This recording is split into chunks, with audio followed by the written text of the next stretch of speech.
dita 26 shtetorit, kur ushtria la rrethimin dhe kthye në Krujë. Atje, ajo s'pushoi pothuajse asnjë grim, por ashtu siç e donte puna, dhe dukej se kërkonin lajmet e dhëna. U ndan kapedanët dhe radhët e ushtrisë, u pastrua Kruja nga gjithë njerëzit e pavlefshëm.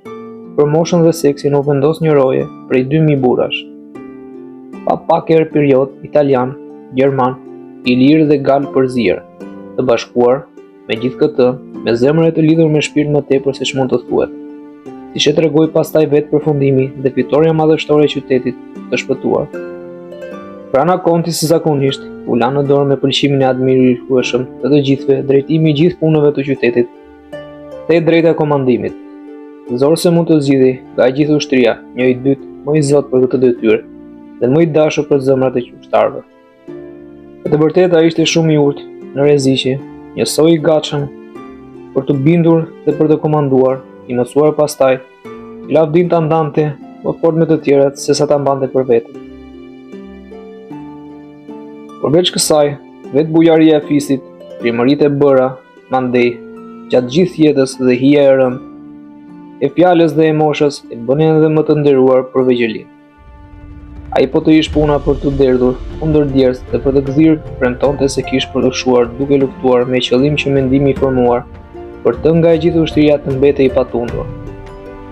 Pastaj u dërguan roje dhe kapetan në Stellush, në Petralb dhe në vende të tjera, të përshtatura dhe u caktuan nga çdo anë një mori e madhe qytetarësh për të mbledhur grurin dhe korjet e vitit.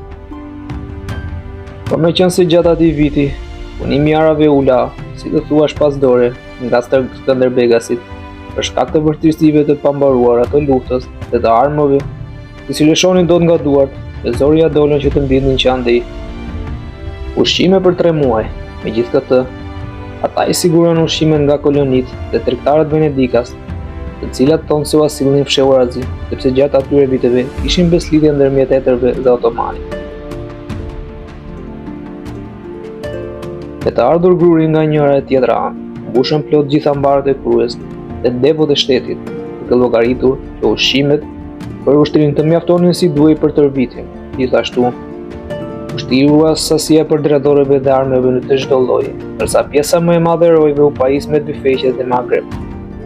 Kujdesi për makinat u mbeti përsëri galëve. Detyra u qet caktuar përgjithmonë nga Skënderbeu, si në kohë paqe si në kohë lufte, një rrogë mujore prej eksplorin që secilit. Pasi u sigurua Kruja, dha urdhër që pjesa tjetër e ushqimeve që të pronte të nxirrej dhe të ndahej nëpër qytetet e tjera. Pastaj, përpara se të merrej me mbledhjen e një ushtrie të re, të cilën ta kishte si zakonisht me vete për të ngacmuar nga ndonjëherë kampin e armiqve, ai u nis bashkë me Mojsiun dhe me pak kalorës për tek forcat që ishin lënë qysh më përpara si roje e vendit, me qëllim që të bënte një inspektim të përgjithshëm dhe të caktonte vrojtonjës për të zbuluar planet otomanit dhe për të gjumuar kudo me saktësi. As të ftohtët, as akulli, as toka e mbuluar me dëbor, nuk ja shuan dot flakën atij kyetrimit të paposhuar, as shpenzimet e mëdha, as mundi i udhëtimeve, nuk i shtinin dot frikën. Përkundrazi, ai u bënte ball nga herë me gaz gjithë detyrave dhe duronte çdo gjë.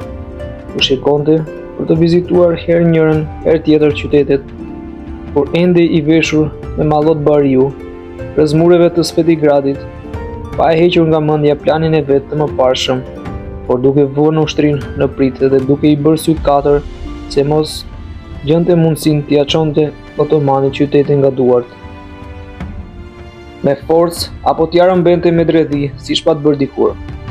Prandaj, ata të qytetit zorë se morën ndonjëherë frym, por si të rrethuar e pa nxerr këmbë mureve, nuk e ndërpren për asnjë çashtërojën e zakonshme të ditës dhe të natës.